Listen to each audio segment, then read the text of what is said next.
ইউসাব্বিহু বিহামদি।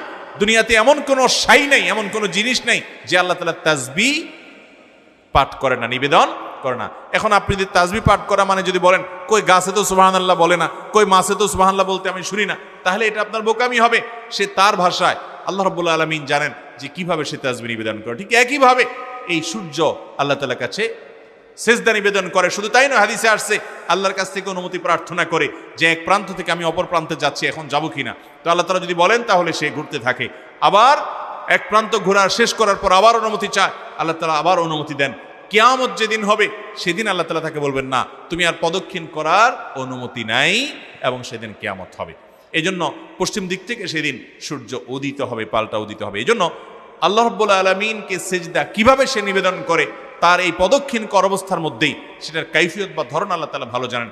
কারণ আলমুল গায়বের সব বিষয়, সকল কাইফিয়ত বা ধরন